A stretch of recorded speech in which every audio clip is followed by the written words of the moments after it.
On the spot! Insomniac Games' Ted Price is here to give us a personal tour of Resistance Fall of Man for the PlayStation 3. Also, Ubisoft swings by with Red Steel for the Wii, and Nvidia demos their new GeForce 8800 GTX graphics card. Plus, we'll play Untold Legends Dark Kingdom, Elite Beat Agents, Viva Piñata, multiplayer Gears of War, and check out the Xbox 360 HD DVD drive. Best month ever! We're live and on the spot!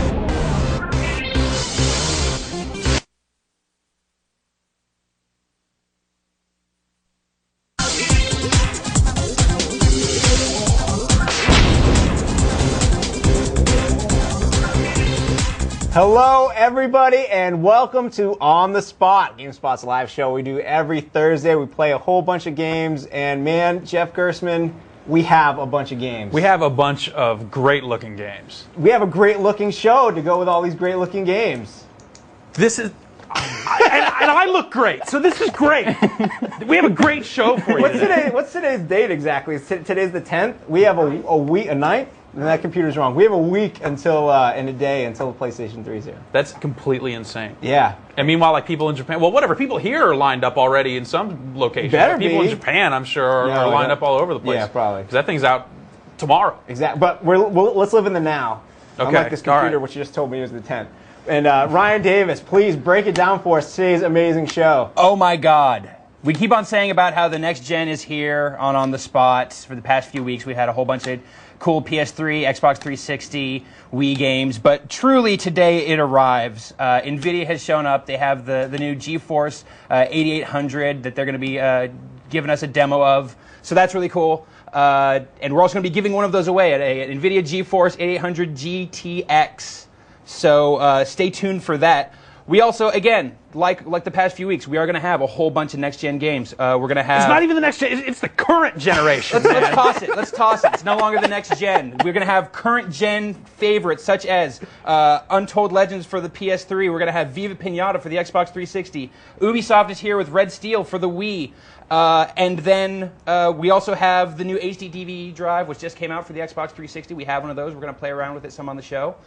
But most importantly, first, I guess we can only say most importantly because every single thing on the show is awesome today. But first, joining us right now on the couch is the president and CEO of Insomniac Games. You might know them from the Ratchet and Clank series, but it's Ted Price. Hello, Ted. How you guys doing? Welcome. It's great to be here. How you doing? I'm great, thanks. Awesome. We're pretty excited about the launch and awfully excited about Resistance.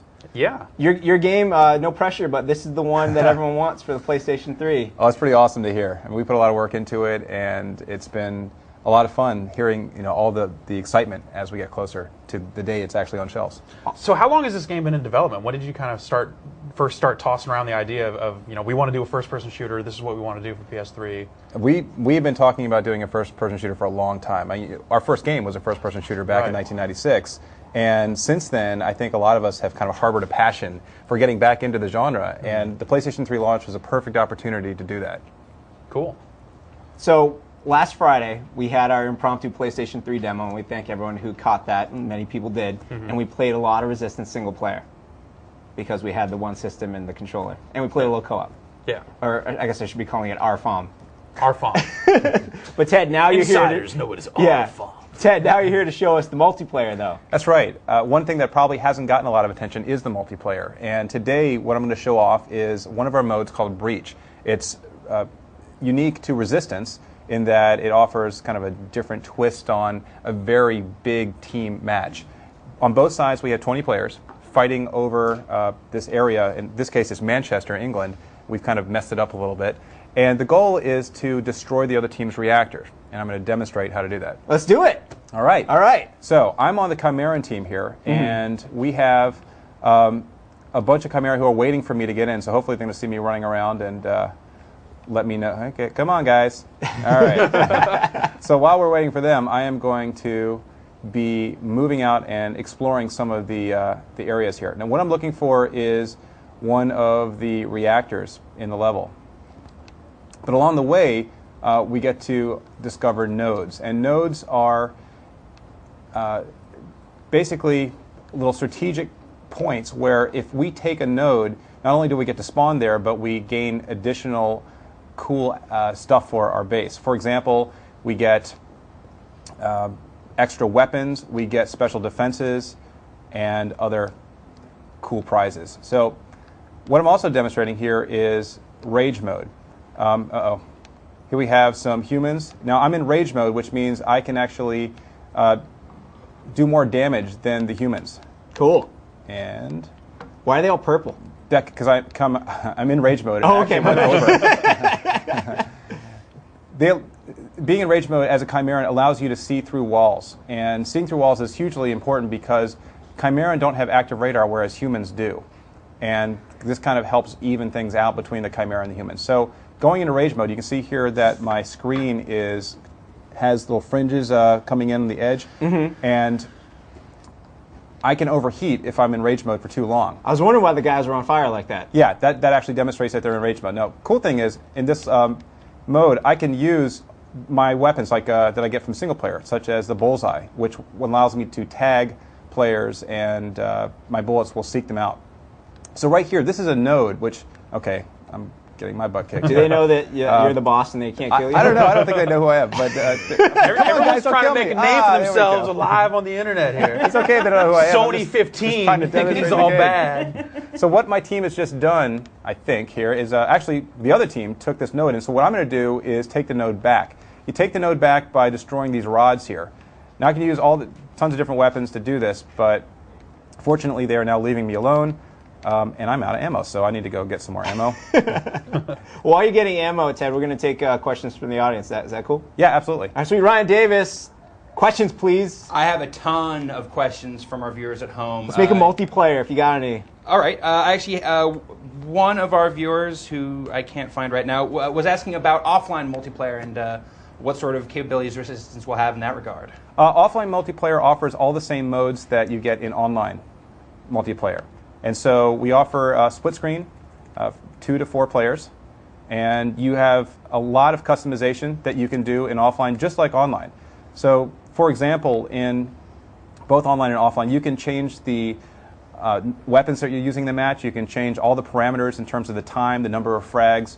In online, you can set up private games, so you can just play with your friends. There's a ton of stuff you can do. Furthermore, we have ranked and unranked modes in online. And if you're the kind of player who likes to build up your stats and compete pretty heavily against other folks, then try out ranked. When you play ranked games, you get experience for every kill, for every node that you capture, every node that you defend. That experience allows you to move up in terms of military rank. The more military ranks you move up, the more cool stuff you can unlock in the game, like new skins, new bangles, etc. So how's that for a long explanation? That's perfect. That's great. Yeah, Ryan Davis, more questions? Jack Cusick from Hobart, Indiana asks if you can have a guest with you locally when you're playing online. No, we don't support that. All right. Can you talk a little bit about the matchmaking, and clan features? Yeah, matchmaking is a really important aspect of playing ranked games. We know that when you get into a game and you haven't been playing for very long, it's sometimes frustrating to be playing against really players who have more experience. Mm-hmm. So matchmaking ensures that you're matched up against people of a similar skill set. It also ensures that if you've been playing for a long time, you play against people who are perhaps on the same expert level that you are. Mm-hmm. But it ensures much more balanced matches. Cool. You're rapidly cycling through these all these amazing looking weapons here. I was wondering if you could give us a little bit of a demo here of some of your favorites. This is the auger, and the auger is extremely helpful when you're firing against guys who are, say, behind cover. So what I can do is I can fire through objects, and hang on a second here, let me reload.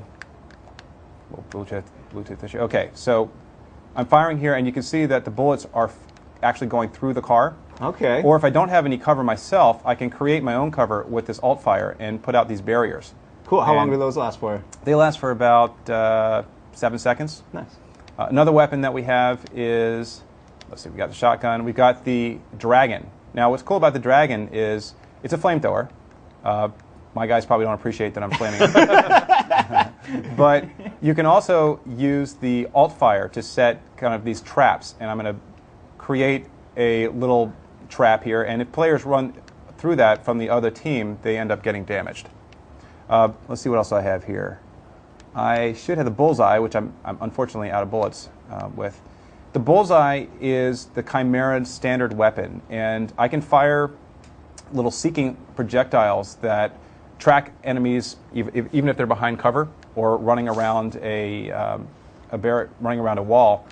You can also, as you just saw there, create little grenades that you can move around the environment, and that's extremely helpful when you're trying to, set traps for guys on the other team. You guys must have the absolute most fun around the office coming up with all this and then getting to play 40-player multiplayer. It is a blast. I mean, that many players in a game is a lot of fun. And these levels are also varied in terms of the look and in terms of how big they are. I mean, I'll just go up here and you can see how much, how big this level is.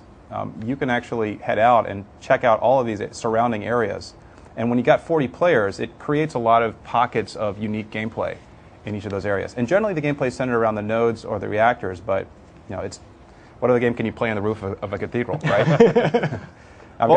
Well, you can keep showing us the multiplayer stuff. I want to ask a little bit about just the game in general. Okay. Believe it or not, one of our favorite, maybe you will believe this, but one of our favorite parts of what we saw last Friday was actually the glass in the game. It's like for maybe about 5 or 10 minutes, we just sat there and shot windows because of how awesome the glass was. The glass is something we're also very proud of. And it took several people a long time to work on, but we felt it was appropriate for a next gen title. Something that was, it was something we could show off that wasn't possible on the PlayStation 2. And I encourage people to throw things through it, break it, shoot guys through it. It's a lot of fun. So is glass the new sweat or water then, or is that how it's going to be? Or? I think it's just one of the many bells and whistles that appear in the game. There's a lot of cool stuff going on, and it was all about focusing on the details in the game and creating what we believe is a well-crafted game, both single player and multiplayer. And we think the players are going to have a blast exploring and checking all the game has to offer. Cool. Ryan Davis, I want one last amazing question if you got one. Devontae Williams from Washington, D.C. asks about any possibility of online co-op play. We are not supporting online co-op play. That was your last amazing question, dude? I'm sorry, what? Oh, man, you're killing me. It's okay. Nice. By the way, yes? If you notice that, I had a pretty easy time killing that guy because I was in rage mode. And this guy... So your weapons will do more damage when you're in rage. Yeah, actually, that's right. And one of the other cool things about being in rage mode is, one of the not so cool things is I overheat and I can get my ass kicked. But in rage mode, as a Chimera, you can still have accurate aim while you're sprinting, whereas humans are not accurate while they're sprinting. On the other hand, humans can sprint forever. So there are a lot of balancing factors that illustrate the difference between humans and Chimera pretty well in this game. Cool. One last question. This is obviously, as we were saying earlier, we were joking about, we're serious. This is one of the games, if not the game, that people are excited about for the PlayStation 3 launch.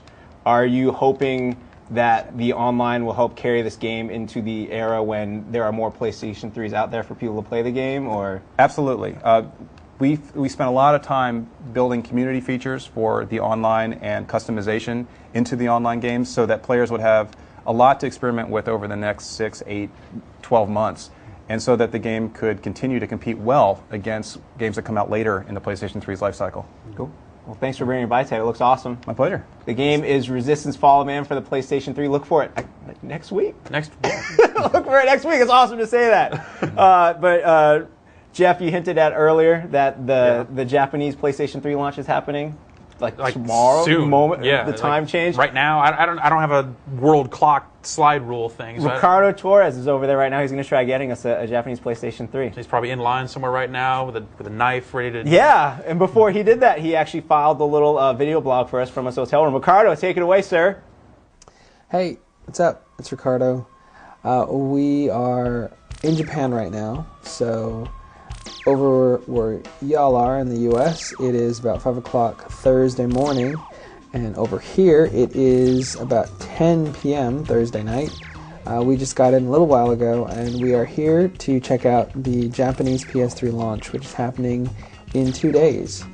It is coming out in the U.S. pretty soon after, but we wanted to come out here and have a look around, pretty much because it sounds like it's going to be a little crazy. Sony's announced that the amount of units that they're going to have here is a little less than they previously hoped to have, so the Japanese are going to have a real tough time coming by a unit. So we want to come check it out, gloat a little because we get a lot more in the next, about a week out, and also see if we can pick up a unit ourselves. We've got some things cooking in the oven, so we think we might be able to lay our hands on at least one, and obviously we're going to grab a bunch of the games and check them out for launch. So there you go. That's kind of our day one thing, evening one thing. And tomorrow we will be doing some stuff around Akihabara, and we will be checking out some of the lines that are probably already forming right now for people to try and get their chance to get one. Most of the stores here haven't actually done pre-orders. They're either encouraging people to line up, or they're doing these kind of crazy raffles where you just show up, you get some tickets, and they're just going to pull numbers out of a box, I guess, and figure out who the lucky person is that gets to pick up a PS3. So it's going to be a little insane. I mean, the last time we were here was a little over 2 years ago for a Japanese PSP launch, and I'm actually a little lonely because last time Jeff and Ryan were here with me, but this time it's just kind of me and Takeshi. And it's weird because I'm used to having the guys here when we have crazy adventures in Japan. So I'm getting over it, but I wish you guys were here if you're watching. So yeah, it's gonna be kind of a different launch, I think, for Sony. You can expect to hear more from us about the launch titles and just about what the heck is going to happen here when that thing goes on sale. And then stay tuned, because then we got to do this all over again in the U.S. So that's it for now, and you'll hear from us soon. And that's what's happening over in Japan right now with the PlayStation 3. And now here in the studio, I'm joined by Nvidia's Jason Paul. Jason, how you doing? Thank you. And you guys have just launched a kick-ass new video card. Yep. Tell me about it. We just launched our GeForce. Got one of these right here. That guy. Just launched our brand new flagship graphics processor, the GeForce 8800. Right. We have two new models out, the GeForce 8800 GTX and the GTS. They're available as of yesterday, so you can go out and buy one. Just tell you a little bit about the product. Just incredible levels of performance that we've delivered with this new product. 2x the frame rates people will experience in real-world games today.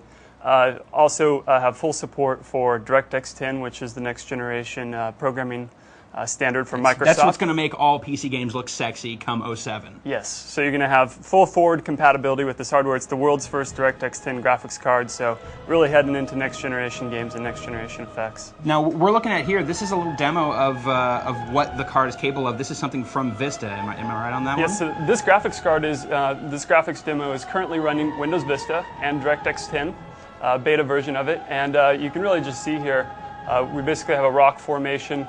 And one of the unique things about this demo is we can come and generate water right in the demo, and you can see how realistic the water looks and how the water effects actually wet and create this slimy, gooey feel right in on the water. You can also change the textures that are applied to the rocks. Our demo guys just went out to the beach one day and said, hey, let's take some pictures of some rocks, grab the texture detail, and extracted it and made it and turned it into textures for a demo. Now, you were telling me about this earlier. One of the really impressive things about this piece of the demo is how it's being processed.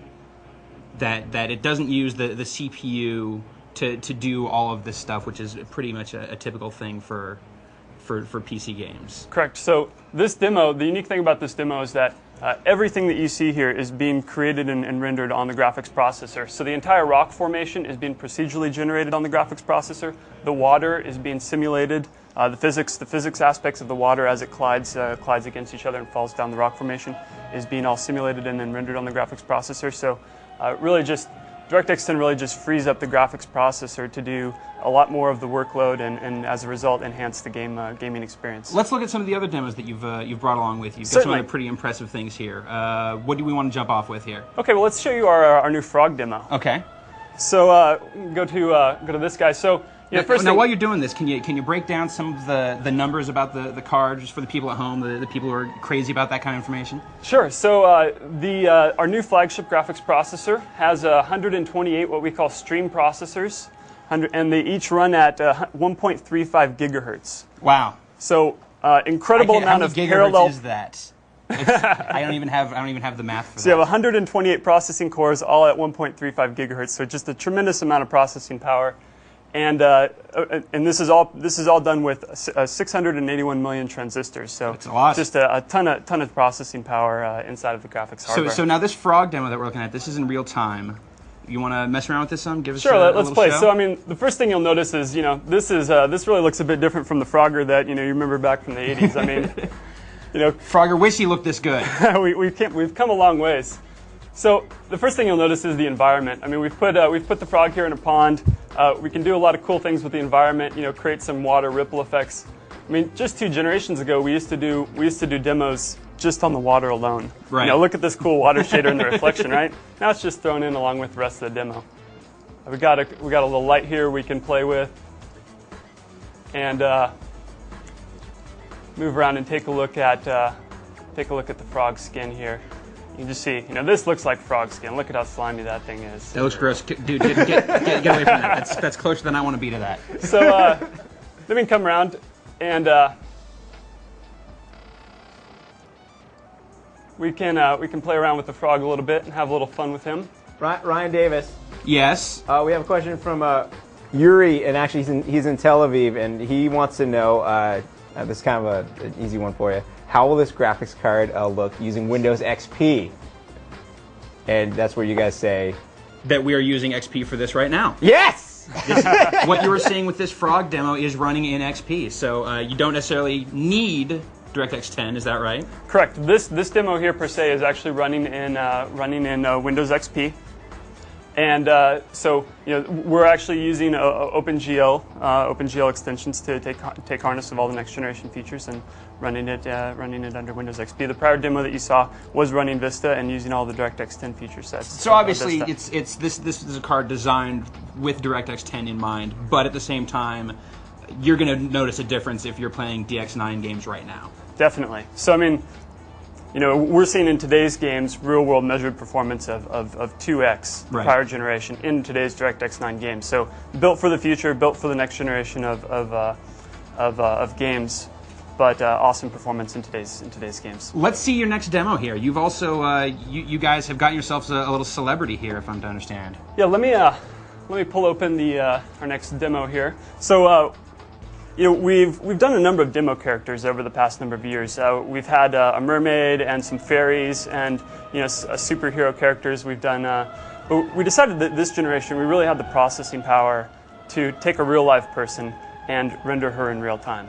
So we picked a model. Her name is Adrienne Curry, and some of you guys may know her. She was the winner of America's Top Model, Right. The reality TV show, and now has her own reality TV show. And you can just look at the incredible level of realism.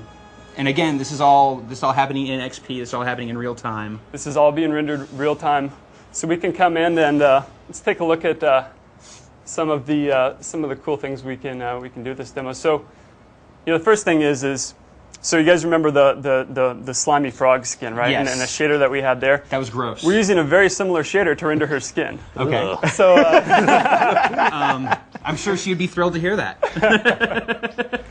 But we can real zoom in. Close. Let's. I'm gonna say she's not so slimy. Just a little bit different properties, and you can see the incredible level of detail in her pores and all of her skin. Every little detail rendered in tremendous, all in real time. So we can also take a look at her wireframe Oh, and see incredible that's almost level as of bad detail. as the skin, man. So zoom out from that. So we can come in and play with her facial expressions and raise her eyebrows there. Come in and close her mouth. All doing sort of blend shapes to make very subtle changes in her facial expressions. Being a model, is there a slider for just like vacant? Can you just turn up vacant, blank stare? There's too much life in the eyes. Can we dull that a little? We're saying you're better than reality here. This is all very cool stuff. Now, this card just came out yesterday. Is that correct? Correct. And this is not a how should I put it? This is not a cheap card. This is a pretty. high-end piece of machinery that we're dealing with here. This is our top of the line graphics card. We're selling it in e-tail today for around $599 for the top model. We also have a model that's one step lower that's selling for around $449 in e-tail. Now, what are we looking at here? This card is the GTX. Is that right? This is the 8800 GTX. That one's free. Well, this one is a very attractive price. This one is going to be going for free. Ryan, grab it and run. Run. To whomever can answer a trivia question, which I think we want to ask now. That sounds like a good time. How about now? Okay. We also have some other cool NVIDIA swag that will be going to the runners-up. But the first person to answer this trivia question using the form provided will win this sweet GeForce 8800 GTX. Ryan, before you ask a question, remind people you have to be a paid subscriber. That's right, and you have to be a paid subscriber. So you're not going to have time to subscribe between now and when we ask the question. So paid subscribers, if you're here, answer this question. B. No, D. Or we won't ask the question right now. Perhaps we'll ask it later when the graphic is ready. It's ready. It's coming. All right. It'll totally be there. If you had a more vacant look to you, yeah, maybe then it you would get it. How about that one?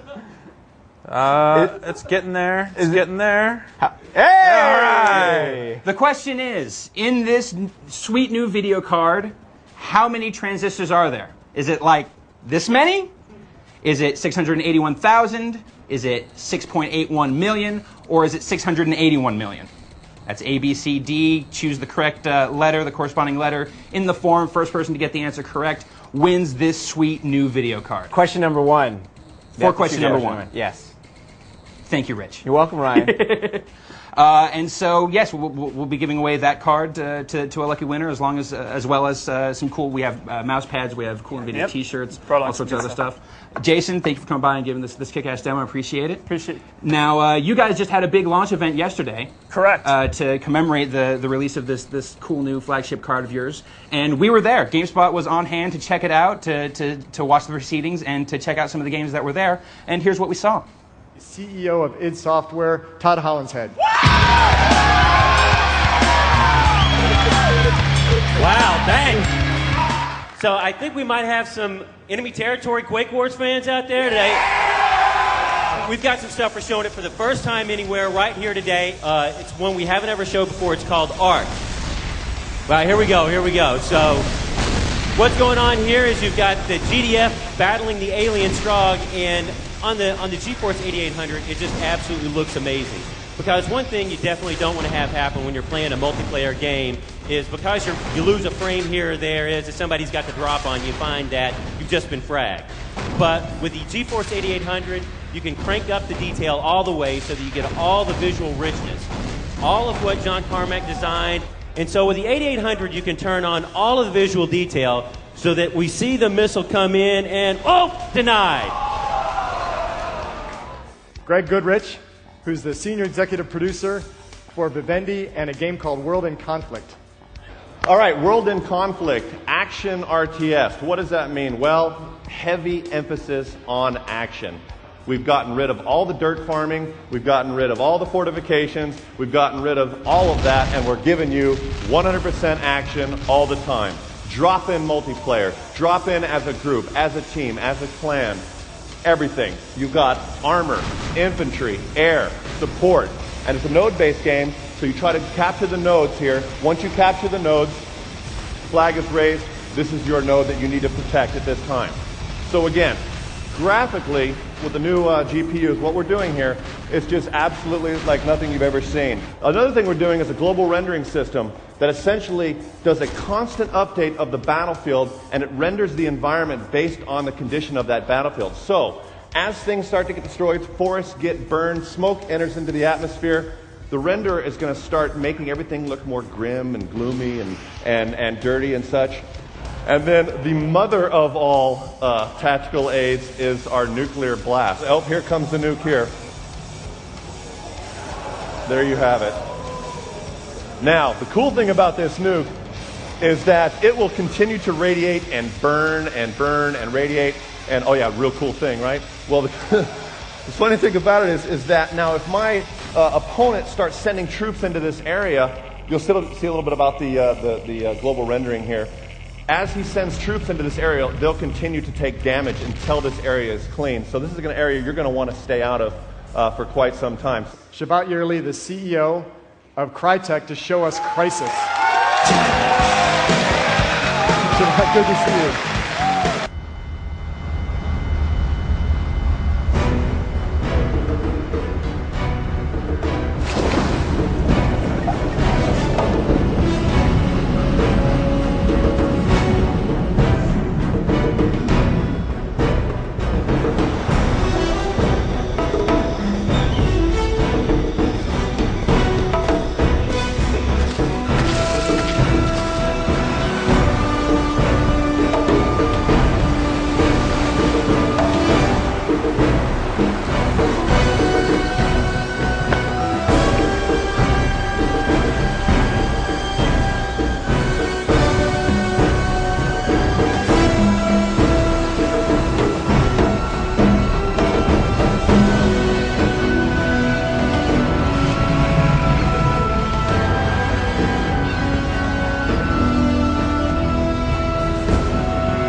Yeah, we got also big guns.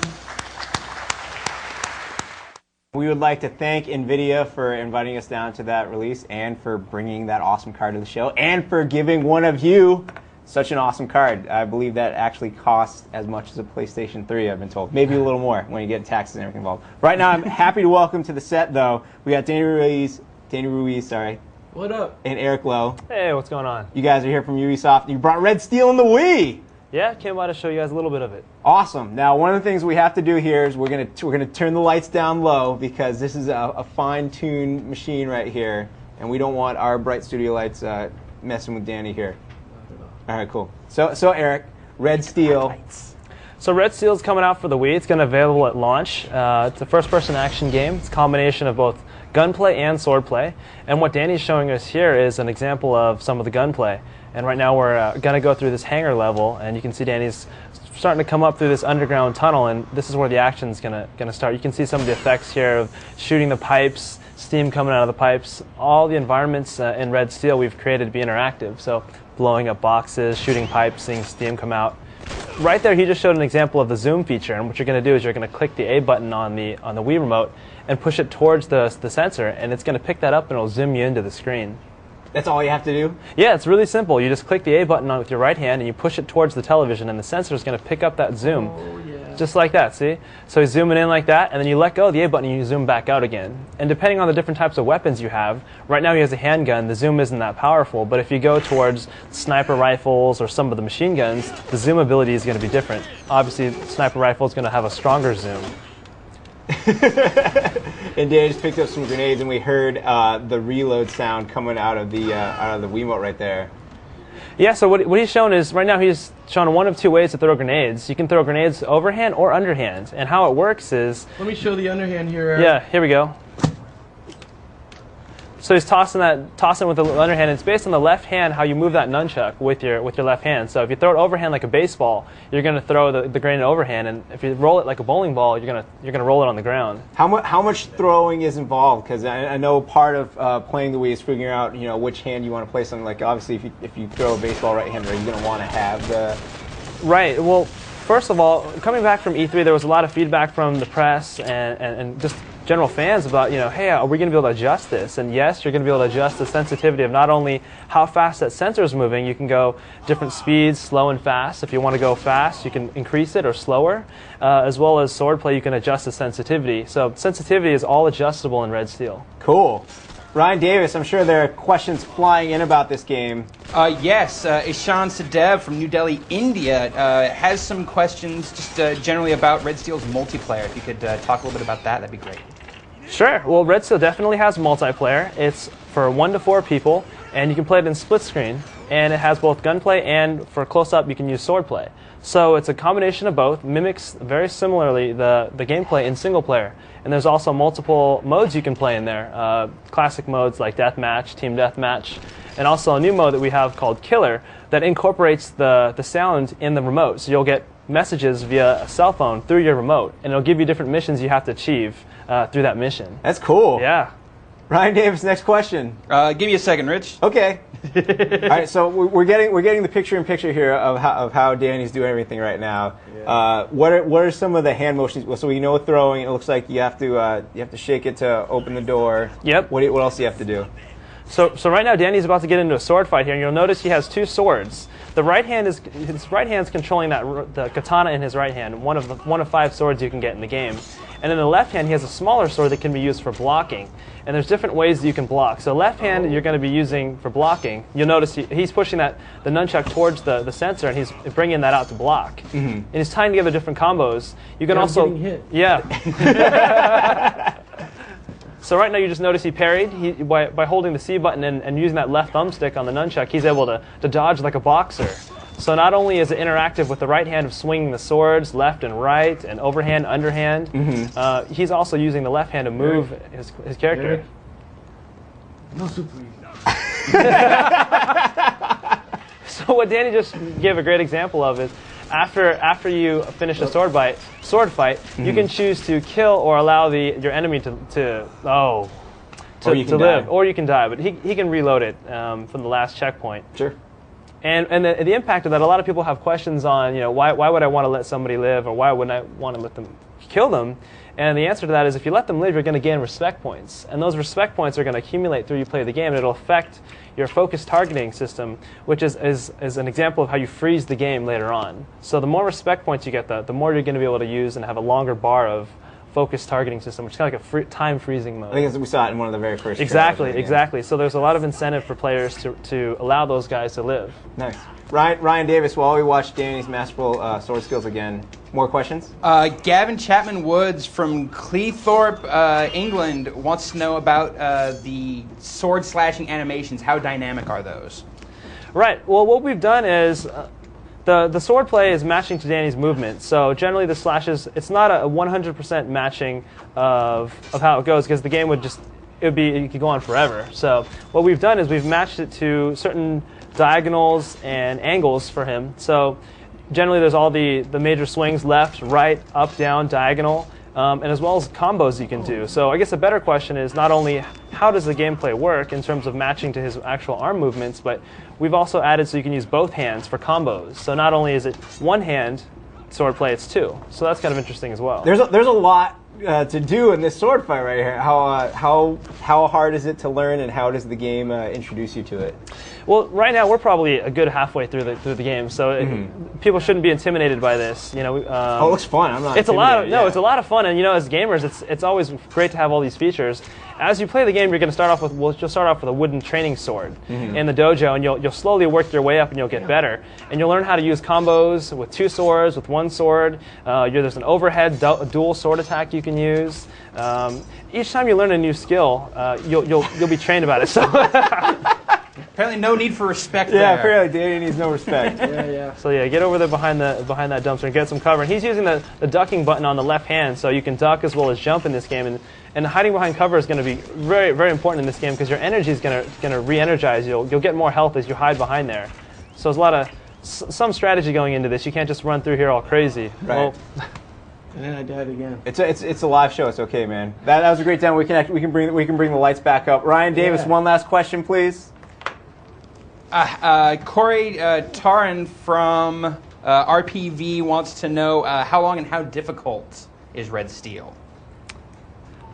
Well, that's a great question. Well, if you're just looking at the single player alone, we've been looking at probably around 12 to 18 hours of gameplay just for the single player, and that's not including the multiplayer. So once you get into the multiple modes of that, you're looking upwards of 15 to 18 just single, not including multiplayer at all.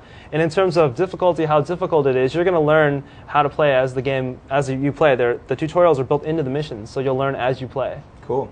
Well, the game looks great. I have to thank you guys, because as one of the very first Wii games we learned about, if not the first, I think it was, your trailers have been entertaining seeing people do all the craziness, and we thought it was all a joke until since we started playing Wii games here, everyone looks like that playing Wii games. And it's great. I just want to address one concern that the community has. We've been scouring the message boards because, the gamers are important to us. And one of the things was the controls. And what they'll see in the final product is that we've smoothened out all the control schemes. We had some hiccups early on in development because this is truly one of the only games exclusively built to take full advantage of the Wii. So we did have some hurdles to overcome, but the final product will speak for itself. Things are going smoothly. You're going to be hacking and slashing and shooting just like like you're replicating real sword movements. So we're super stoked about that and can't wait for people to try it out. Cool. Well, thank you guys for coming by. The game is Red Steel, and it's out at launch, right? Exactly. November 19th for the Nintendo Wii. Thank you very much, gentlemen. Thanks. Standing by right now, we have Ryan Davis with Alex Navarro with another Nintendo game, but this one's out. Right, fellas? Yes. Sure. It's yes. out. It's true. It is out. This is a new game you can go buy right now. Alex, you have brought Elite Beat Agents to the show. Yes, I have. You want to give a little backstory for the folks at home? Okay. There is a game that came out in Japan. I'm going to totally butcher the Japanese on this. Go ahead. Osu Tatake Oendan. Which we would call Oendan for short. We actually had it on the show here on the spot, and it was a favorite here, and we had all declared at the time, there's no way in hell this game is coming to the United States. It's too crazy. But you were right. That game never came out to the US. US. So Oendan never made it. However, they went ahead and made a spiritual successor. Yes, Elite Beat Agents is essentially Oendan, but they Americanized it up a little bit. Like, it's obviously all in English, but it still has the same sort of like crazy manga style presentation, and then it's still totally insane, and the gameplay is identical. Let's jump into it. Now, this is a rhythm game. This is a rhythm game. Now, formerly in Oendan, it was about male cheerleaders. Yes. But now you are secret agents. Now you are an Elite Beat and agent. And it's Christmas for this next segment here, and we're gonna jump right in here. Lucy, 7, female, wants to marry someone like her daddy. That's a little disturbing.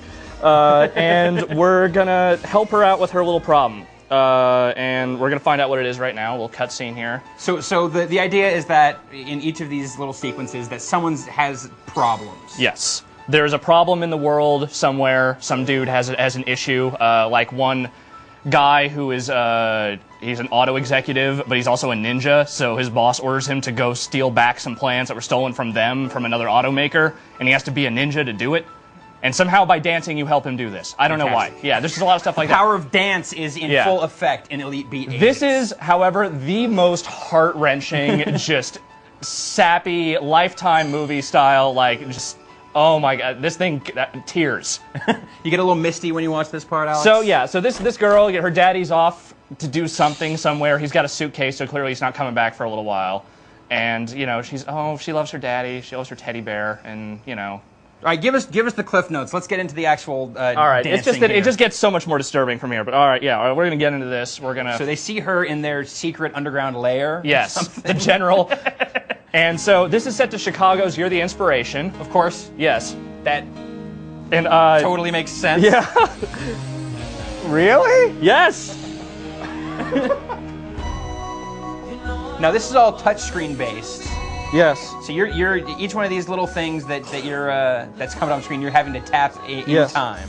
I'm gonna stop talking to you because I have to imagine this takes a fair amount of concentration. No, keep talking to him. Hey, Alex, how's it going with the game? It's going all right so far. So you want to tell the folks at home a little more about how this gameplay works? Can you explain it while you do it? Yes, I'm tapping stuff on the screen in time with the music, and then things happen like this. Hey, Rich, folks at home must have a million questions. Yeah, ask them to me while I'm playing. Yeah. You got that $130? No. So the game has a lot of licensed music in it. I have a lot of questions, but I wanted to sing along right there. All right, this first question is from Peter in Norway. How crazy is this game? Extremely. Okay. Next question. Steven in Toronto wants to know, pick one, Oendan or Elite Beat Agents? What? Pick one, Oendan or Elite Beat Agents. This one's cheaper because it's in America. You don't have to import it, so this one, I guess. Do you think it's better now that you can actually understand? I'm trying to help the girl make a birthday cake, for God's sakes. If I don't dance right, that cake. Oh, look, see now the cake's ruined because of you. Are you happy? It sounds like No. It All sounds right. like he is happy. Okay, here's another question. This is from Nick Mendez. He says he really loves Elite Beat Agents. Should he also import a Wendon? Yes. Totally. Okay. You can't understand it, but it's not important. It's better that you don't. Wendon is awesome. Everyone should import that game. I love how the moment the guests leave, by the way, all of a sudden things just Everything becomes unhinged. Yeah. We all lose it here. Is there any kind of multiplayer? Yes. How's There's that up work? to 4-player multiplayer. It's all right. And it's got good game share in it. Okay. I know because I participated in some of that and it was pretty good. You want to list off some of the other songs that we feature here? No, because I love this song too much. Hold on, there's a cutscene coming up here in a second. I'll list off some more of the songs then. Oh. No, this is not a serious game, David in Houston. Yeah, this game actually doesn't exist. We made this up. This is actually just a weird Flash animation that we made. We're sorry you figured us out. Not listing the bad recent pop music they put in, like Avril Lavigne and Ashley Simpson. David Bowie's Let's Dance is in there. Jumpin' Jack Flash by the Rolling Stones. Okay. That's pretty good. Hold on. Yeah, any Venga Boys in there? No! Dude, bad. Brr. Oh, now you have to go back. Oh my gosh, that's hard. All right, here's going along with that. Marshall in Seattle wants to know, how hard is this game? Tough on default and way harder later. Oh no, I think I'm getting her daddy to come home for Christmas. I think I did it. You didn't? No. Did the Elite Beat Agents... Somehow they danced this dude back home. Yes! Merry Christmas, everyone. Oh, she loves her. Oh, it's a happy family. It's the American dream right there. But is that Ghost Dad or something? No, he's well, yeah, but no, he's alive. All right. He's not Bill Cosby. He is.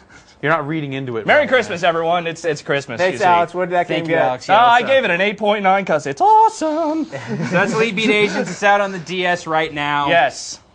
Rich, back to you. Thank you very much. I have to make a special announcement right now, actually, and we'll make it again in a second. But you know, last Friday we had that PlayStation 3 marathon. I remember that. Remember that? It's fun. We played a lot of PlayStation 3 games. Yeah. You know how there's another console coming out? Nothing. What? The Nintendo Wii. We just saw a game. Oh, that thing. Yeah. Yeah. We're gonna have another marathon tomorrow. We don't know when yet. But stay tuned. Hopefully earlier than last Friday's. But everyone tune into that. We're going to be playing a whole bunch of Wii games. I'm a lot like the Nintendo Wii. Are you? Yeah. All right. I work best in the dark. Is that what it is? Yeah. That was good. Before we, Justin Calvert standing by Viva Piñata. Before we go to that, though, earlier this week, Microsoft held an event. They showed off a bunch of games and stuff. And our very own birthday boy, Ryan McDonald, got to learn a little bit more about XNA and how we might be able to make video games for the Xbox 360. Crazy, I know. Check it out. Chris, you've been showing me a little bit earlier some of the XNA stuff. Now, I'll be honest, I've seen it in the past. I've heard about it, but this is the first time I've actually seen it where it makes sense to people at home that could finally, see that they can make their own games. Starting this December when we launch, you'll be able to make games at home on the same console you've been playing on. You can build them on Windows, and you can use all that same knowledge and code and push it over to your Xbox and make and play these games on Xbox 360. Awesome. Now, can you show me some of the stuff that you were kind of pointing out earlier of how this is happening right now? Sure, absolutely. So a good way to show this is a game called Tank Buster. So what we have here is drag and drop game development. So I've got this little tank game that we've been playing with all night. This is what I showed you earlier. So if I was to play this now, it's great. I've got a little plane and I can just sort of play this real simple 2D game. Now what's cool about this is, of course, using XNA, I can go and push this to Xbox 360. And I actually did that earlier. And so again, the same thing I was doing there, just dragging and dropping, building a game, actually works on Xbox as well. So now all the things I'm doing here, I can do on my 360. So you can make your own game and then play it on your system, try it out, see how it works. Now for the consumer at home, how is something like this going to get in their hands, and when is that going to happen, and how much? So for the consumer at home, we're going to be launching the Xbox 360 V1 in early December. We launched Beta 1 on August 30th, and we're really excited. We've had 150,000 people download it. That's like 4 or 5 times the number of professional game developers in the industry are now playing with this stuff. If you wanted to build a 3D racing game, rather than having to do everything from the ground up, even though our system makes it simple, we want to make it even easier. So what we have here is a content kit. So if you're in the community, We will give you all the code for this, all the art assets, and if you just want to get going and start modifying and making it your own racing game, you can. It also shows the power of XNA. This is one programmer out in Germany, spent 4 weeks doing this. It's a lot of his own art he put in. He's starting to work with his art team to put a few more art assets in. But here it is. I mean, it's running at 60 frames a second, it's 720p, it's 4x anti-aliasing. It shows you that really quickly you can build a really powerful game. And so, you know, you can build these great 2D novel experiences, but if you do want to go and build, like, you know, quite a high-end game, you can go and do it. It's got the power to do it, it's got the ease to do it. In December, you'll be able to get all the tools and everything for free on Windows, and you'll always be able to get it on Windows, play it for free, share games for free. If you want to go and do it on Xbox 360, it's a $99 a year subscription. And what you get for that is all the new updates you get to develop on 360. We'll keep giving you new content. So I got one question. If I'm going to make a killer game and I want people to play it, is it hard to get it out there on Xbox Live Arcade for people to download? And if so, do I get to charge them money or is it free? So really we're taking a sort of crawl, walk, run approach to this. This year we wanted to get the tools in everybody's hands, and the sort of sharing scenario for this year is I can just package up my game, send it to you in the community if you're in a community club, and you can just download it, push it, and play it. What we're going to start doing next year is allowing people to, if we're both in the community club, share our games just by pushing it to each other on Xbox Live. But our vision is really to create like a YouTube of games. So imagine you can just upload your game to the service and share it with the millions and millions of people on Xbox Live. And we're going to have 6 million people by next summer. So imagine you make a game, sharing it with that 6 million people. Now, even before then, if you've got a great game, hey, you could just send it to a publisher, and we're going to come out with a product next year. If you were working with a publisher, all that stuff you've done on Game Studio Express, you can move to XNA Game Studio Professional, and you could go publish your game. And the number one thing a publisher always wants is a great demo. We've given you the perfect way to go build that demo and get a publisher interested. So even while we're building out this final service, it's like the YouTuber games, there's going to be ways you can take everything you've done and get a professionally published game like on Xbox Live or even on a disc if it was, a good enough game. That's awesome. Thank you so much, Chris. Really appreciate it. And we'd like to thank birthday boy Ryan McDonald for filing that report for us from the Microsoft event earlier this week. Thank you, Ryan. Yeah. And it's his birthday. Is it his birthday? Is it really his birthday? I thought you were just making that up. No. I thought it was just like funny joke. Today's totally his birthday. Well, happy damn birthday, Ryan McDonald. Happy birthday, Ryan McDonald. Yeah, wherever you are. We didn't get a cake or anything. But right now we have Justin Calvert here, though. Hi, Justin. It's not good. Justin's How are you? birthday. But I'm very good, thank you. You brought with you Viva Piñata. Yes, I have. We teased people with it last week. We actually have it this week. It's here now. We're playing it, and you are running this garden like I don't know a gardener's name to say. Like a piñata farmer. Okay. Yeah, there you go. Yes. All right, I don't even know where to begin to ask you about this game, Justin. So please just talk about it. I have a first opening question. Okay. Go for it. What the hell? Okay. All right. I mean, seriously. Okay, so you start off with just a really small patch of land, and it's all dried up and nasty like this, with pieces of junk everywhere. And so the first thing you have to do is take a shovel and just beat it so it's kind of stuff you can grow on and get rid of all the junk. And then so as soon as you do that, like the dirt will attract worms, or they're called worms or something. and so you get worms in your garden, and then those attract sparrows that want to eat the worms. And then you grow grass, and that attracts snakes and other stuff. And then you grow flowers, and it attracts bumblebees. And I see you have liquid snake in your garden. I do have liquid snake. There he is. Well spotted, Jeff. There's a solid snake somewhere as well. He's not sure where he's at. So basically, you start with a patch of dirt, and you grow it into this blooming garden. Yes, Ghostface Killer. Pretty Tony. P-Tone lives in your garden as well. Excellent. And so all these crazy piñatas show up, and you can name them, and they do stuff. Yeah, that's right, Rich. They do stuff. And, they're doing stuff right now, you could say. Yeah, and so then you have to make money to kind of maintain the garden. So I'm using money to pay this woman here to come and water all my plants, so I don't have to have the stress of doing that. Is she not a piñata person herself, or is she just freaky? She's just weird looking.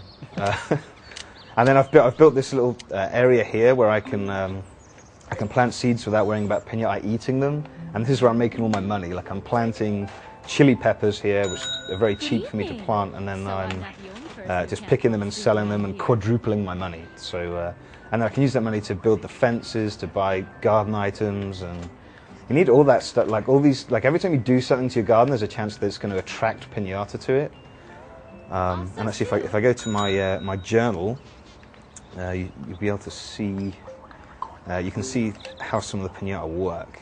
So basically, like, you have to fulfill one set of objectives to attract them to your garden in the first place, so they'll visit it. And then there's another set of objectives for them to actually move in, and then there's a third set of objectives if you want to breed them via the romance dance. The comparison that I heard a lot when this game was first being talked about, everyone said Animal Crossing, but this seems a lot different. Yeah, it's different. It can get way more stressful than Animal Crossing. Yeah. Like if you let it get out of control, there's some speed. I mean, some of them eat each other for one thing. Like the fox, the Pret's tail will only come in when he can start eating bunny combs and that kind of stuff. So when a piñata eats another piñata, do they break and we see candy fly everywhere? Yeah, they break. Candy goes everywhere. You hear kids cheering and. I could have sworn that wasn't cheering part on of the game. the horrific piñata death. Yeah, well that's the thing. That the worst thing is when you get. I don't know if I've got any kind of just mindless violence going on here right now, but you have frogs and newts, and they don't get on at all, and they don't want to eat each other. They just hate each other, so they'll just fight. And awesome, Ryan Davis, you got some questions coming in? Matt Countryman from Christmas, Florida asks, are kids going to go totally insane from playing this game? Beating rainbow animals with shovels is pretty messed up. I gotta agree with my man Matt here. Maybe you should beat that snake with a shovel. Oh, don't make me do it. Don't make me do that. Oh, actually, here I can show these jars of honey. This is I've set up a kind yes is the answer to the question, by the way. Yeah, totally. Oh, yeah. I've set up like a production line here, so I've got like a honey hive here, and because I've got bumblebees, and I'm not going to tell you how I did it, but one of them I've actually got. He's automated now, so I don't need to tell him to do anything. He just goes, sucks up all the pollen out of the flowers, gets really fat, and then just goes off and turns it into honey. And later on in the game, because this is just a garden I started this morning, I can actually hire another woman to just wander around the garden and pick up all the stuff that's worth money and just go sell it for me. So it becomes like a tycoon game. And awesome. Actually, you get completely insane. You get factory requests for certain types of Pokemon as well, and you can earn money that way. And by Pokemon, you mean piñatas. Yes, but by piñatas, did I say Pokemon? You mean Pokemon. Let's face it. I've got more questions. Gotta breed them all. Buzzlegum and Chikorita and Trico. Ryan Davis, Eric question, Holsinger please. from Charlotte, North Carolina asks, are there any fish piñata in the game? I don't have any fish yet. I haven't seen any. The closest I've got is like newts and frogs, and I think I had a duck at one point. I haven't seen any fish. So you just started this morning, Justin. Yeah, I've sunk about 3 hours into this one, I guess. How long until you start getting the big piñatas to show up?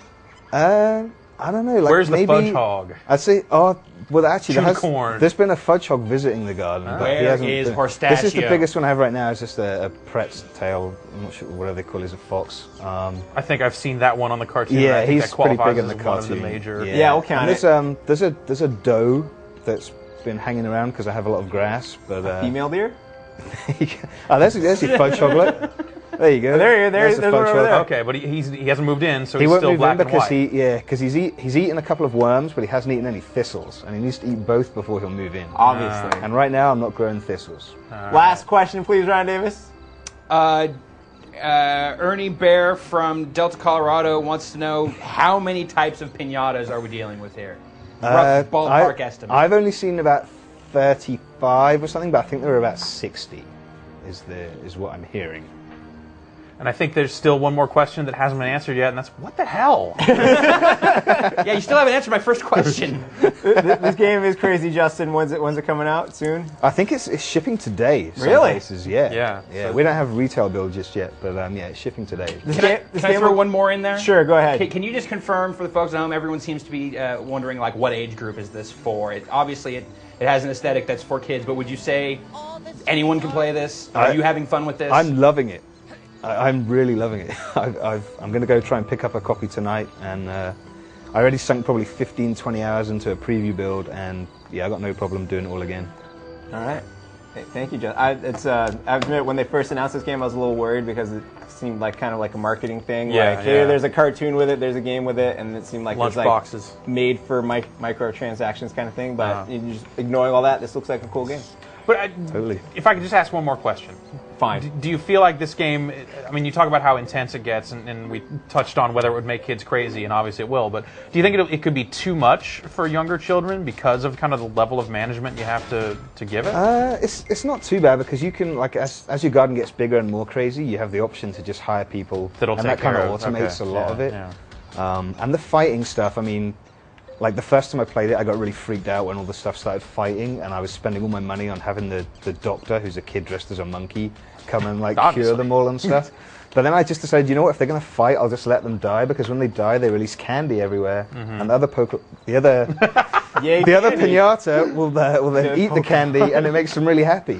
So cool. Death all makes good. everybody happy. Yeah. Thank you, Justin. Patiently standing by has been Brad Shoemaker and Ryan Davis with yet another PlayStation 3 demo, gentlemen. Is this a PlayStation 3? This is. We have a PlayStation 3. Hey, Brad, what's going on? Hey, how's it going? We have Untold Legends Dark Kingdom here. We're going to play some of it right now. We're going to hack and maybe also slash. We shall hack and slash a touch here. Let me see. I don't actually know what's going on right now. This is... You're supposed to be killing guys. I'm supposed to be killing dudes. I need to level up first here, apparently. This is a new Untold Legends game. This is a hack and slash kind of dungeon crawl, and it so far looks pretty sweet. I actually have on my character here, my scout, a good bit of gear, which I'm going to continue to apply here. All right, we'll jump out of this then. I've leveled. And I actually just started playing this morning, so I'm still kind of getting into it, but so far so good. I'm actually having to order these troops here to go into this airship after being assaulted by guys like this. That guy's big. Yeah, there's some pretty rude. I was fighting a bunch of barbarians earlier, and now I'm fighting these kind of crazy demon guys. The story's a little treacherous. It's a touch Tolkien-esque in some regards. But one of the cooler things about this game is that it has some very seamless co-op play. Which, Brad, you want to show the folks at home what that's all about? Would you like some help? You want to jump in? I could use some assistance. Let me save your rear here. Please do. Okay. So you just hit a button on your other controller, and now you're jumping in here. Oh, and you know what's interesting actually is that we tested this morning, and I made a couple of sample characters, and they're actually here now. They've stayed. So I can should I use one of these guys or make a new one? Use one of your current ones because Okay, I'm break up the action too much I'm more. gonna take up with Barg the warrior here. That was easy. And now you're in. Now I'm in with my big The only hammer. real difference is that it kind of changes the angle that you play from, but other than that, it's pretty much the same game. Yeah, that's me in the blue there. So we're running these dudes over to the ship. Can I hit somebody with my hammer? I don't think yet. Oh. We're taking these dudes over here first. All right. Angel Figueroa in New York wants to know, when you use the 6-axis to dodge, is it really sensitive, or would you call it just right? I've actually not used any of the 6-axis. I've not experimented with any of those dodge controls just yet. But whoa, that guy's real big. Oh. Andrew in Oakville, Ontario wants to know, should you have played the previous Untold Legends on the PSP before playing this one? I'm not entirely convinced that there is necessarily continuity between the games. So no, not at all. It explains what's going on very well at the start of the game. So just if you're interested, just go ahead and jump in. Cool. Lightning bolt. And yes, lightning bolt. Lightning bolt. I will throw some poison daggers at this big giant guy here. Scotty Rudell in Napa, California wants to know, are there boss fights? Like this one. I think you're looking at one, right? That's why I've tossed it up, because it's an easy one for you guys. Thank you. No, it's good. Another cool thing is it's got some basic, like your attacks. You have two basic attacks. You know, the square and the X buttons. You get a wide attack and a focused attack, and you can string those together into combos. What's kind of cool, if you watch on screen, you'll see that there are actually little prompts showing you like paths that you could take the combo in. So if like I hit the X button, next up you'll see both a smaller version of the X and the square buttons, letting you know that you could choose either of those. So it's kind of a self-explanatory combo system, which is nice. I have no idea what's going on right now. These guys are fighting. Those dudes are cutting each other up. Oh, that guy got cut real bad. So that guy's our buddy. Not anymore, he's not. So him getting cut up like that, I don't think that's a good thing. I think we have to get revenge.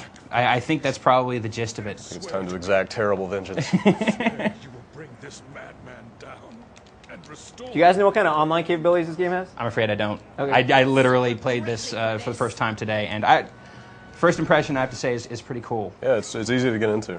Definitely, and it's got so far it's got the kind of the the loot collection that you want from a dungeon crawler pretty well. It seems to stroke that gear lust that you have for like World of Warcraft or whatever. Yeah, the thing though is that you fat don't loots. fat loots. The fattest. But you don't actually change weapons, it seems. So far, there hasn't been any option for that, but you can enchant your weapons with like a variety of. We actually have an enchantment going right now, which is how we can see enemies on the mini map in the game. Otherwise, the mini map would just be blank. So does that mean as a warrior, I'm rolling with a hammer for the whole game, or? I don't quote me on it because I haven't played through the whole game yet. But so far, the signs point to yes. Okay. Cool. Well, I don't want to ask too many questions because we know you're just getting right into it. Any final thoughts on Untold Legends Dark Kingdom, Ryan Davis? So far, good first impression. I mean, wait for the review, but I'm feeling it so far. It seems like it's going to be a good fit for the kind of people who enjoy that kind of hack and slash dungeon crawl Diablo style of gameplay. So yeah, cool. Well, thank you. Thank you. Thank you. No, thank you. Oh, okay. Nice. Right now, you maybe saw last week's show, Jeff. I saw last week's show. It was a great show. Yeah. One of the reasons why it was great is because we kind of asked one of our film video makers out in the GameSpot community to make a video for us. And he did. We asked him, and then he did.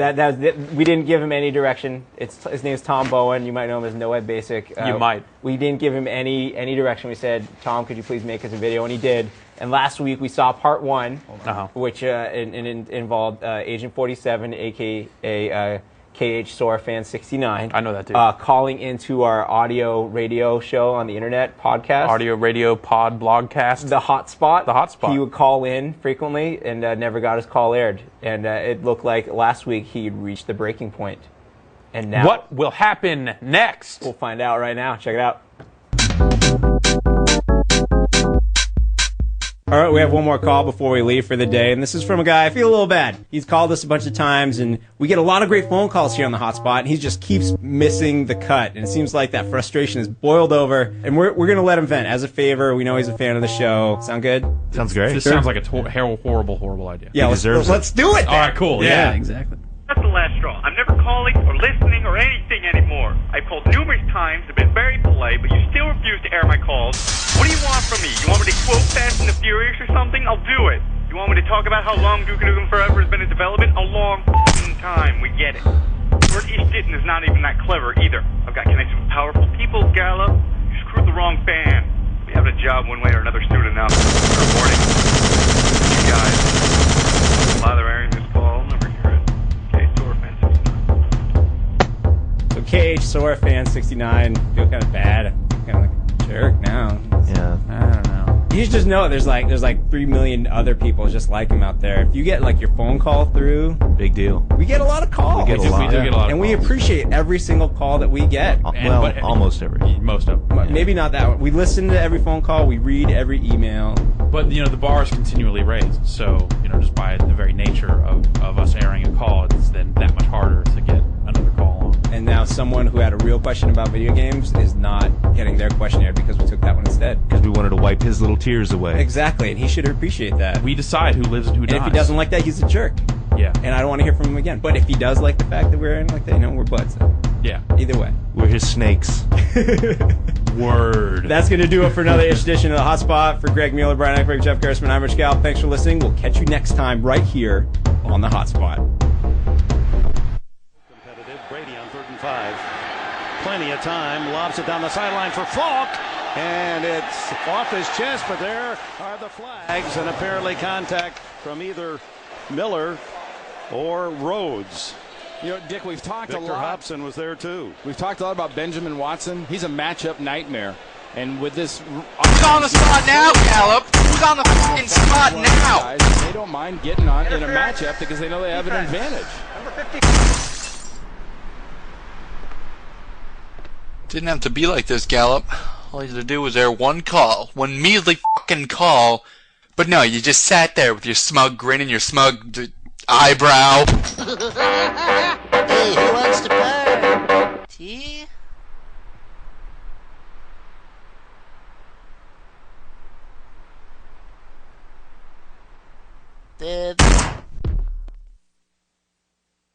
Coming up next on the spot, I get my game show host corpse dragged out to the desert, and on the standing set we have Guitar Hero 2.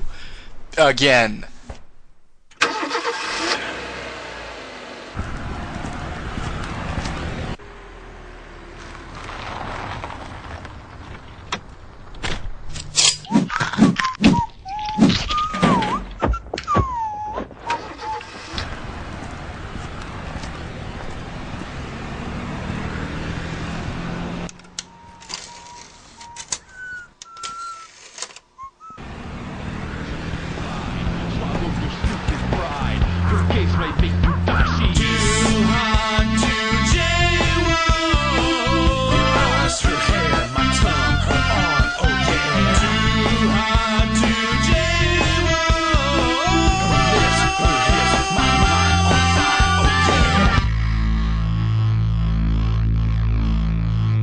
So we'd like to thank Tom Bowen for making that video and terrifying my parents, I'm sure. But I kept wondering what was going to happen next. I was like, oh, does this mean I get to host the show? Maybe it'll come back and I'll be hosting the show. Then I was like, wait, I would have had to record my voice for that, and I don't think I did. Yeah. So we'd like to thank Tom for making that video. And if you are out there as a member of the GameSpot community and want to make us a video for On the Spot, send us an email right now to On the Spot, or just keep making cool videos and posting them using our user video tool.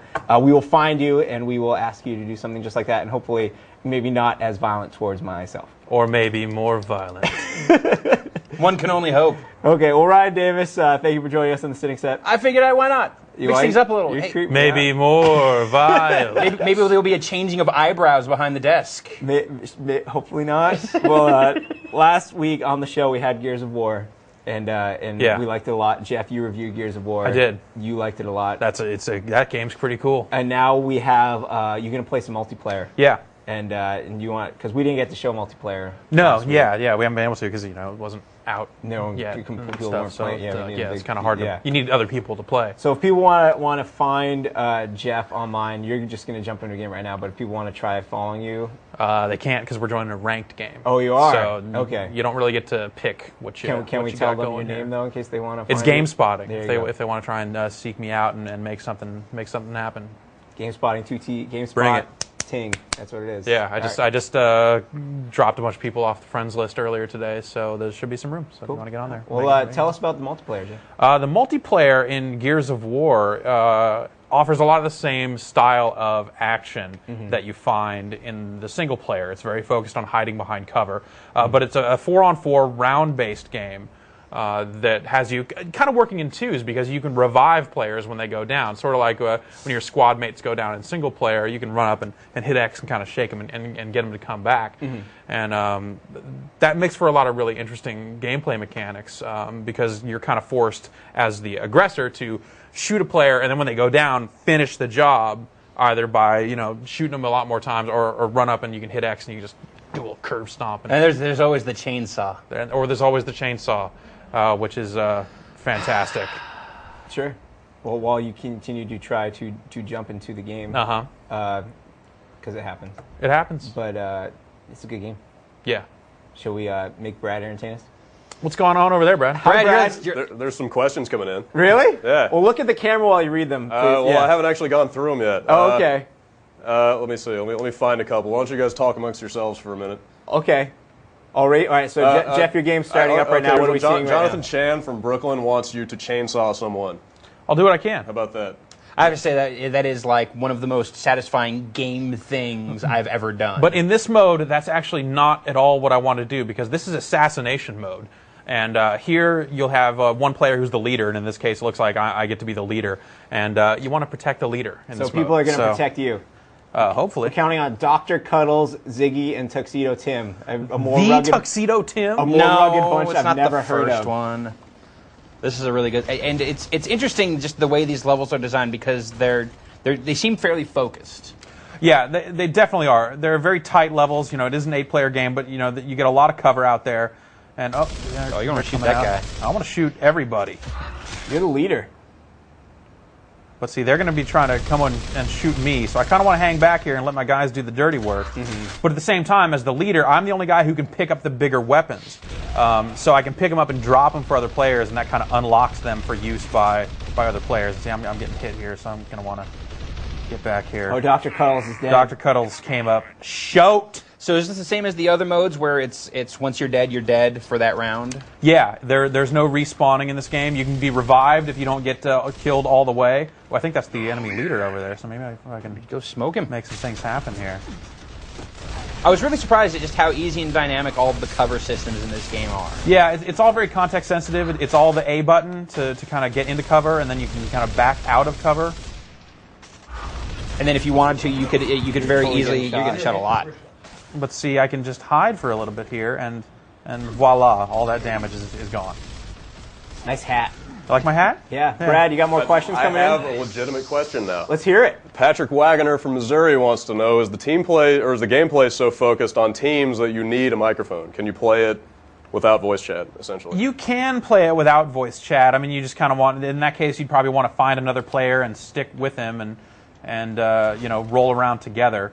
You don't necessarily need to say a lot, but you definitely want to report enemy positions as you see them to other players and that sort of thing. So cooperation and voice chat definitely does help in this game.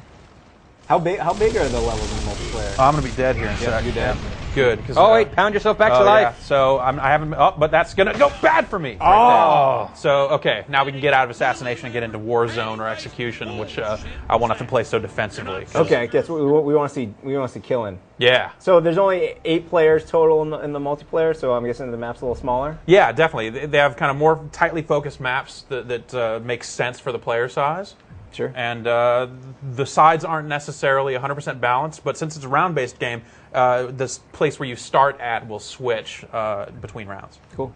Brad. 1 second. Okay. The email's being a little finicky. Here we See, go. it's not that easy, is it, Brad? No, this is pretty tough. Okay, Tanner Holmes from Peachtree City wants to know... That's not a real city, Brad. Stop making stuff up. That's what he says. He wants to know if 8-player games seem too small. No, and that has a lot to do with the map size. The maps are built for 8 players, and it works as a result. They've got a smaller feel to them than your average shooter maps, but they're really packed full of cover. There's just they're very well designed maps. Cool. Now we're going to try and pretty. Yes, and very, very pretty. Man, this is Eric Holsinger in Charlotte wants to know, do the humans or locusts have different abilities in the multiplayer? No, they don't. No.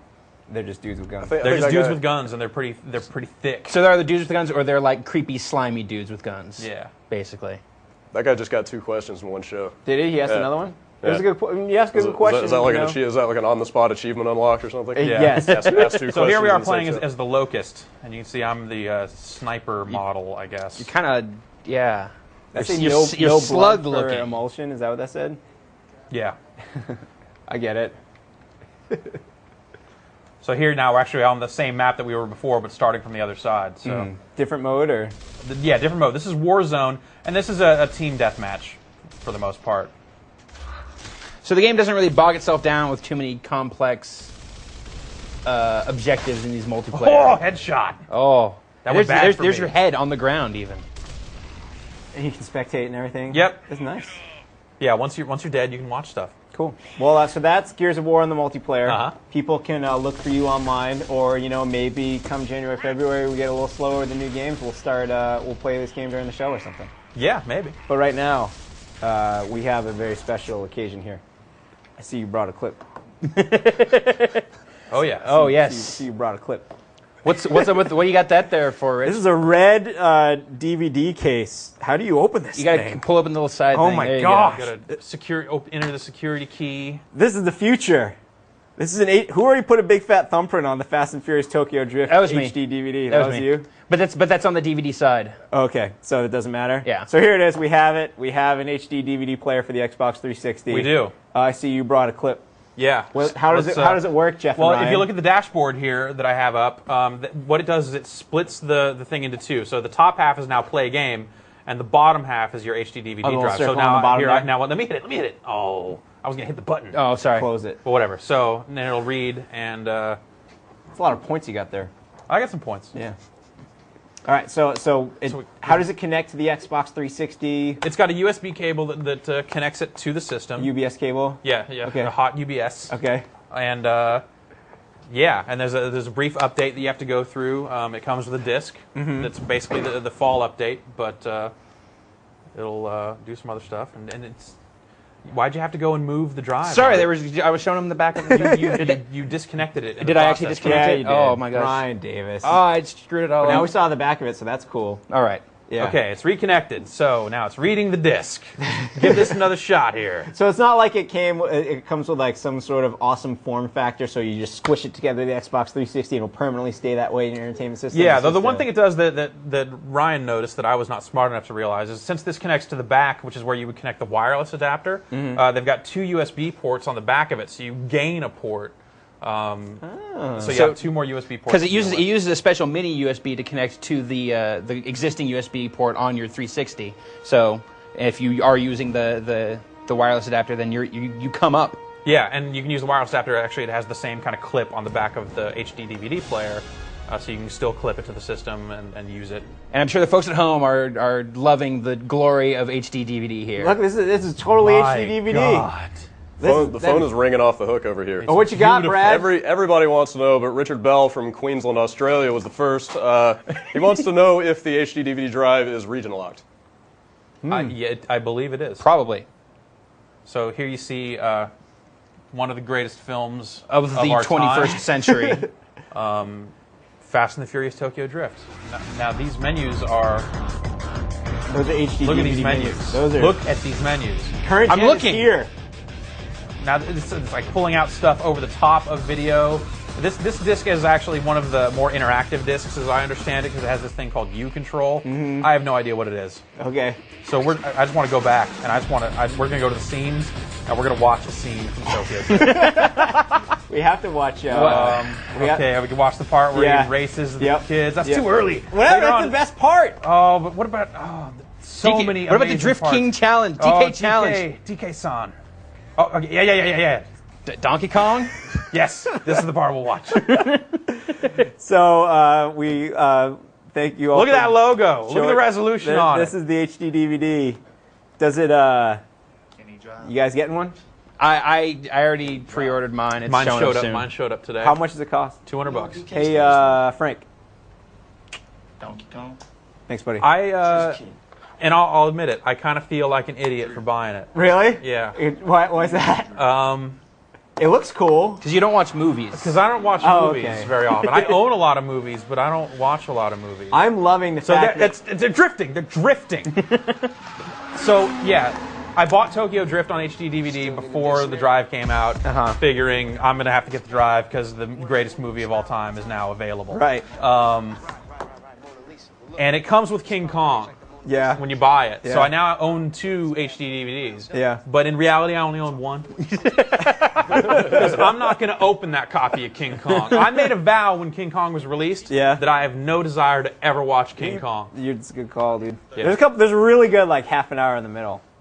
Really? Yeah. Well, maybe someday I'll watch the middle. But then there's like 8 extra hours of the middle. Okay, so now see here, Bow Wow is telling not Paul Walker to not wreck the Mona Lisa, and he's going to try to drift, but he doesn't know how to drift. Okay. Yep. So in this scene, if I can set it up for you, he's racing the Drift King. Yep. Or DK, as he's called. if you will. Okay. And he's going to crash this car. Should we give some stuff away before we ruin the movie for everyone? I was just thinking Fast and Furious Tokyo Drift HD DVD. In stores now. Thanks for bringing that clip. See, he borrowed that car from this guy. And this guy's like an associate. This guy's an associate of This is the box that this comes into. Yeah, sure, whatever. Here's the box. Now he's gonna race this car soon. It's gonna be amazing. That's the box right there. All right. So there's all that. We'll let you play that, Jeff, so you can watch in the background. But we're gonna give away some stuff right now. Brad, if any good questions come in, you can pipe right in. There's a bunch of good questions. We gave away, Nvidia gave us that amazing $600 card to give away before. Yeah. And obviously someone already won it, but if you did not win, take heart in knowing that you will, if you came in second or third or probably up to 20 because you'll get either a t-shirt or a mouse pad. I got mouse pads in here too somewhere. Oh, they're racing. Yeah, so they're racing. But one of the things I've been meaning to do for a while, and actually someone's, it won't match the graphics card that we just gave away, but I've had a lot of loot piling up at my desk. You've had fat loot? I've had a lot of loot. For example, there was that bag of Sony stuff, and and we gave away that bag of He's gonna crash. stuff He's a couple totally weeks gonna ago. crash. He crashed. Oh, He yeah, crashed. He And we He also totally gave away 4 NBA 2K7 T-shirts during our PlayStation 3 marathon. Sure we did. Last week, and the winners of those were right here. Maybe we should just watch more of the movie. Okay, we'll ask that question in a second. I want to see the winners. It's cool. You'll get it. It'll show up. Yeah.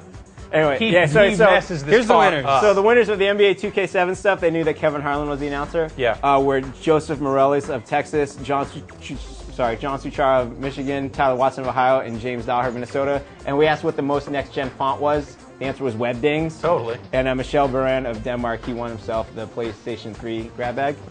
So, and speaking of grab bags, as I was saying, we've had a whole bunch of loot. Just people have been dropping off my desk, like, here, we're going to give this stuff away. Yeah. And I was going to break it down so they're individual questions for everything, but no, one person's going to get all of it. What you got? What do we got in there? All right, here's where first we're going to start off with a Nerf this is the best. PlayStation 2 controller. This It's thing made is out of Nerf. Awesome. It's made out of Nerf. I can't talk for how well the buttons work, but there's that. There's a Nerf wireless PlayStation 2 controller. How does it feel, Ryan? Oh, that hurts. Your mileage may vary. That does start to hurt. Don't hurt do that. We have a pair the of Nerf T-shirts controller. here that say Flagship Studios. They make Hellgate London. That is below stupid. It says Flagship Studios kicks ass, and it's got a unicorn kicking on it. That is acting. There children. you go. We have 3 of those. They're extra larges. We have 2 Bomberman T-shirts. They're long sleeve. It's a long sleeve shirt. It says "Fight Your Right to Party, Bomberman." You want that? No. Oh, fight for your right to party. Like, We have. I like that Beastie Boys song. And you know what? Bomberman is a party. And you fight in it. So, Another I have a Nvidia great t-shirt. idea. Ergo, Fight for your right to party. Here's a World of Warcraft T-shirt, which the kids might get. If you're into the World of Warcraft, you'll understand this inside joke. I survived Baron's chat. Do you get it?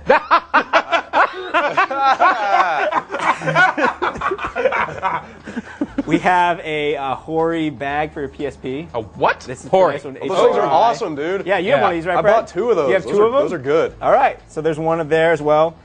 We also have a Viva Piñata Xbox 360 faceplate.